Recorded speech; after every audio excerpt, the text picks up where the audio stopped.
안녕하세요. 정한명리입니다. 사주섭경 추명가 215번부터 이어서 보겠습니다. 경일주가 병화자손 주중 수국 만나면은 눈병신의 자식이 있어서 밤낮으로 한숨이 있다. 경금일주가 병화가 관성이 되죠. 관성이니까 남자 사주의 관성은 당연히 자식성이 되겠습니다. 그런데 사주에 수국이 되니까 물이 많잖아요. 그래서 수가 수극화해서 화를 치겠죠. 이렇게 수극화해서 화를 치겠죠. 그러니까 화가 꺼지겠죠. 따라서 화라는 것은 자식도 되지만 또 여기서는 빛이잖아요. 우리가 본다는 것은 빛을 보죠. 그래서 화는 오행 질병론에서 화는 시력으로 봅니다. 시력. 목도 관련이 있는데 목은 눈 알러봐요. 눈. 그래서 우리가 보는 힘은 화고 그리고 눈은 오행 중에서 목으로 봅니다. 역시 이제 목화가 다 약하게 되게 되면 또 눈의 기능성과 시력에도 다 같이 문제가 있겠죠. 그렇게 되게 되면 자식이 상하는데 물 때문에 상했고 빛이 이제 어두워지니까 역시 시력에 좋지 않은 장애가 있을 수 있다. 안타깝죠. 이런 사주처럼 경금이 금수 상관격이죠. 경금이 자월 자시에 태어나서 1년 중에 가장 밤이 길고 어둠이 강한 자월 달에 또 가장 밤이 깊은 한밤중에 태어났으니까 병화가 더 이상 약할 수 없을 정도로 약해져 있습니다. 여기다가 수가 국을 이루었죠. 그래서 신자진 수국에 임수 두 개 떴고 그것이 또 자수에 이렇게 있으니까 이 임수가 강력하게 이렇게 뿌리를 내리고 천간에서 식신제사를 하고 있죠. 대개 이제 식신제살이라고 이야기할 때는 관살이 병이라서 식신을 용신으로 써서 살을 제거하는 의미가 있고요. 이런 사주는 제살태가라고 합니다. 제살태가라고 하는 것은 오히려가 살이 약한데 식신이 지나치게 강해서 식신이 살을 너무 제어했다. 이런 것처럼 식상의 기운이 너무 강해서 관살화의 기운을 지나치게 제어했다. 제살태가로 봅니다. 제살태가일 경우에 용신은 화로 잡아줘야 됩니다. 살을 살려줘야 됩니다. 식신제살 같은 경우에는 용신이 식상이 되겠죠.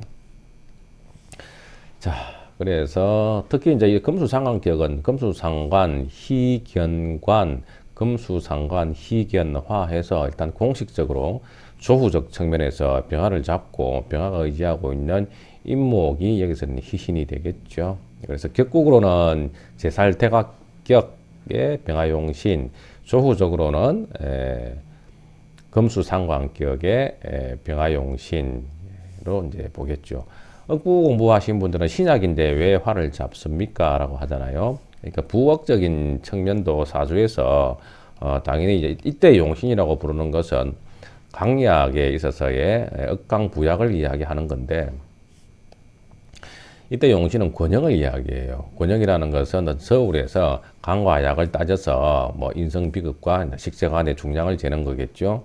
그래서 부억적인 측면도 중요하지만 더 시급한 부분이 있으면 부엌은 후순위로 이렇게 밀린다. 부엌이 무시되는 것이 아니라 말이에요. 부엌보다도 좀 더 부엌보다도 이제 조후라든가 또는 격국에 좀 더 비중을 두는 것이 사주의 전체적인 중하에 더 도움이 된다. 경금일주가 이렇게 이제 빛이 병화가 꺼지게 되면 안광이 문제가 되겠죠. 그래서 안맹, 눈을 보지 못하는 경우가 있다. 뿐만 아니고 이제 화는요, 우리가 심장으로 보죠. 또는 혈관, 심혈관계 이런 게 봅니다.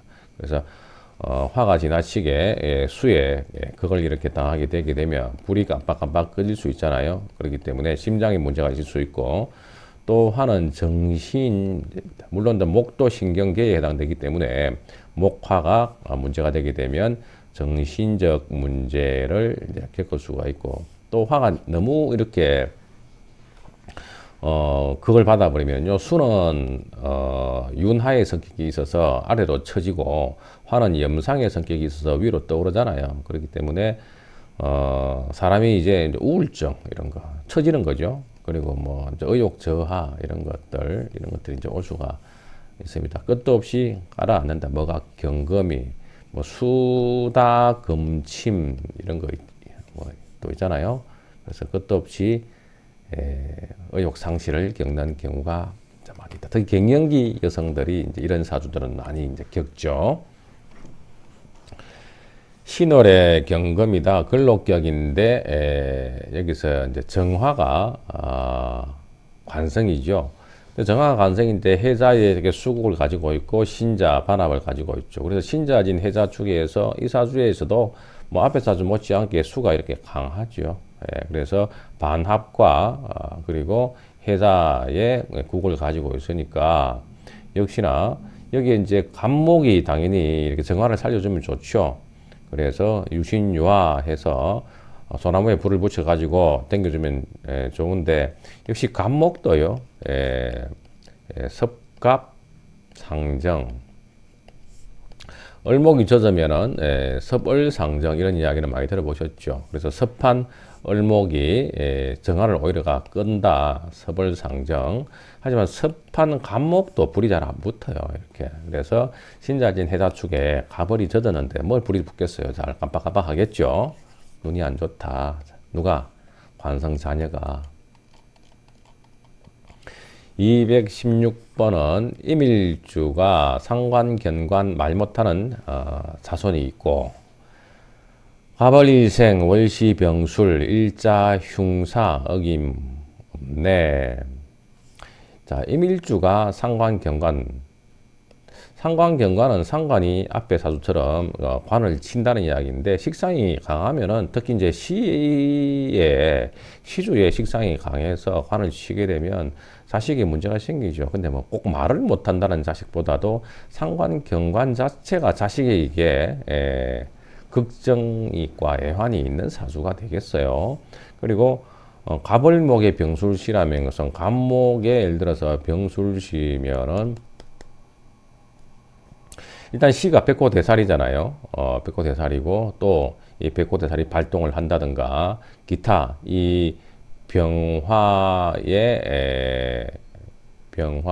병술시는 일자 병화가 다 식상이다 보니까 또 화가 존재하기가 쉽지가 않겠죠.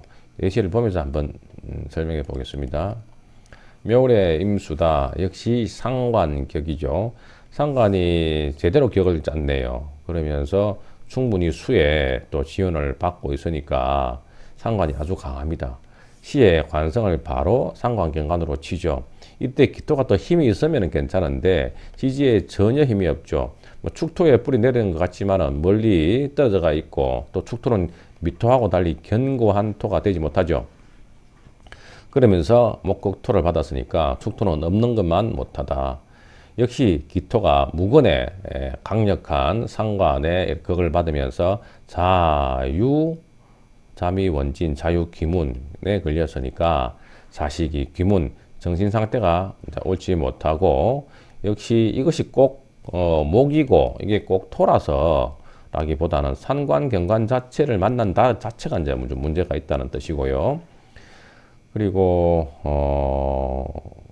사주에 이제 화가 없죠. 화가 없으면서 그 기토 입장에서는 극설교화가 되죠. 밑으로는 토생금으로 많이 빠지고 수에게는 또 어떻게 해요? 또 소모성이 일어나고 목한테는 그걸 당하니까 그야말로 자녀성 관성의 입장에서는 극설교화가 되어서 본래의 역할을 하기가 매우 힘들죠. 그래서 벙어리가 되었다. 꼭히 이제 뭐 말 못하는 자식이라고 장담하기는 어렵다. 을목이 이제 병술시에 태어났습니다. 을목이 술시에 태어났고 제가 강하고요. 해묘로 이렇게 국을 짜고 있습니다. 있고 병화도 보고 있네요. 네, 그래서 조금 가문 늦가을 생으로서 수가 들어오면은 뭐 을목 입장에서는 또 좋겠죠.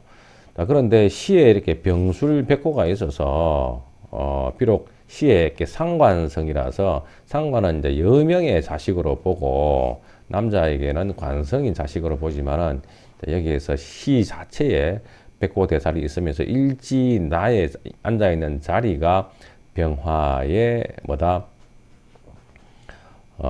절지에 앉아 있고 또 병술이 이렇게 묘지에 또 이제 사사 고장지에 앉아 있는 모양새가 되어서 뭐 남자나 여자나 공이 이현이 좋지 않을 수 있겠습니다. 사식으로 보면 신금을 봐야 되지만은 이 신금이 앉아 있는 자리도 신묘가 포대 절지죠. 절지에서 내가 떴잖아요. 그래서 나는 뭐다 신금 자식을 인연을 절단내는 그런 모양이 있고 시의 관성이 있어야 자리에 오히려가 상관이 있음으로 인해서 불미한 요소다.